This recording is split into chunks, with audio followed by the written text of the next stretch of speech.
আমরা চলে গিয়েছিলাম দিল্লির সেই জায়গাতে যেখান থেকে হরিদ্বারের বাস ছাড়ে। আমরা অনলাইনে টিকিট কেটে নিয়েছিলাম, শুধু ওখানে গিয়ে জিজ্ঞাসা করে আসলাম যে আমাদের বাসটা ঠিক কখন আসবে। তারপর ওখানকার ওয়েটিং রুমে কিছুক্ষণ ওয়েট করার পরে বিভিন্ন খাবার দাবার কিনে নিলাম, খাবার খেয়ে নিলাম, ফ্রেশ হয়ে নিলাম। তারপরে এসে গেল আমাদের বাস, এবং বাসে উঠে আমাদের সবার জায়গাগুলো ঠিকঠাক করে নিয়ে আমরা শুয়ে পড়লাম। আমার শাশুড়ি মা, আমার মায়ের, এদের ছিল ফার্স্ট এক্সপিরিয়েন্স স্লিপার বাসে ওঠার। এই যে ভোর ভোর আমাদের হরিদ্বারে পৌঁছে দিয়েছে। 3.5-4 ঘন্টা মতো সময় লেগেছে আমাদের এখানে আসতে, কিন্তু এখানে আসার পরে জানলাম এখান থেকে বেশ খানিকটা যেতে হবে। তার জন্য আমরা টোটো, অটোর জন্য ওয়েট করছিলাম রাস্তাতে।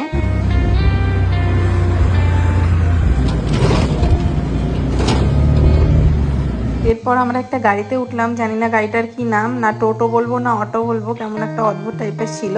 তো যাই হোক, আমরা চলে যাচ্ছি সেই হরিদ্বারের ঘাটে, যেখানে নামলে আমরা সামনেই গঙ্গা দেখতে পাবো। আর ভোরবেলা এখান দিয়ে যাচ্ছিলাম, অনেক বাস যায়, প্রচুর বাস বিভিন্ন জায়গা থেকে আসছে এখানে। তো ওটাই দেখতে দেখতে যাচ্ছিলাম যে এত বাস চলে, সব বাসে ছিল টুরিস্ট।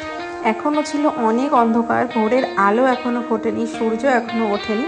আমরা এইরকম সময় পৌঁছালাম গঙ্গার ঘাটে। হরিদ্বার যাওয়ার প্ল্যান আমাদের একেবারেই ছিল না। বাড়ি থেকে আমাদের প্ল্যান ছিল আমরা শুধু দিল্লি ঘুরবো আর বৃন্দাবন ঘুরবো। ওই যে বলে না, ভগবান যা ঠিক করে রাখে সেটাই হয়, আর সেটাই আমাদের সাথে হয়েছে। তবে খুব ভালো লাগছে যে হরিদ্বারের মতো একটা পবিত্র স্থানে আমরা আসতে পেরেছি। মা গঙ্গার এত সুন্দর রূপ আগে কখনো দেখিনি। আমার কি যে ভালো লাগছিল, আমি বলে জাস্ট বোঝাতে পারবো না। ভোরবেলা এরকম একটা দৃশ্য দেখার অনুভূতিটা সেরা ছিল। এরপর একে একে আমরা সবাই স্নান করে নিলাম। সবার প্রথম বেদবাবুকে স্নান করেছিলাম, আর অদ্ভুত ঠান্ডা জল ছিল, বরফের থেকেও বেশি ঠান্ডা জল ছিল।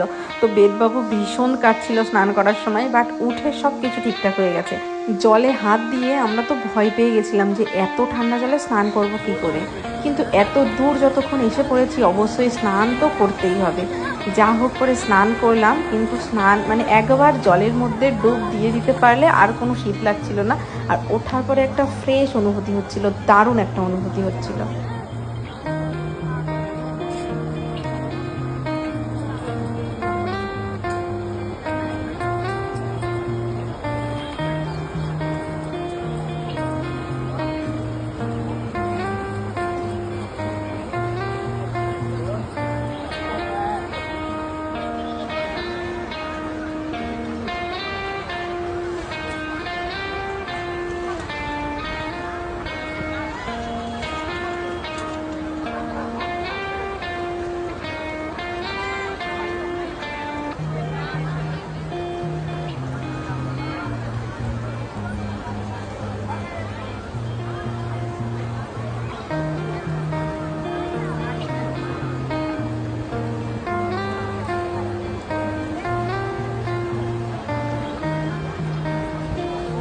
সবাই তো যা হোক করে, ওখানে চেন ছিল, চেন ধরে স্নান করে নিলাম কোনো মতে। এবার হচ্ছে অনুর পালা। অনুকে স্নান করাতে গিয়ে নাজেহাল অবস্থা হয়েছে আমার। ও সেরকমভাবে এক্সপিরিয়েন্স নেই ডুব দিয়ে স্নান করার, তো এখানে প্রচুর ভয় পাচ্ছিল আর প্রচুর স্রোত ছিল, কিছুতেই ডুব দিতে পারছিল না। তো কোনো মতে ওকে স্নান করানো হলো, হাত দিয়ে দিয়ে জল তুলেই ও স্নান করলো। আর ঘাটের পাড়েই রাখা ছিল শিবলিঙ্গ, তো স্নান যেহেতু করলাম ভাবলাম কিছু নেই তো কি হয়েছে, হাত দিয়েই জল তুলে একটু শিবলিঙ্গে দিয়ে দিই। তো ওটাই করলাম, ওটাও একটা অদ্ভুত শান্তির জিনিস। যা হোক, স্নান টান করে এবার আমরা রেডি হয়ে যাব সমস্ত মন্দিরে মন্দিরে, আর সেই ভিডিওগুলোও তোমরা দেখতে পাবে। এখনকার মতো টাটা।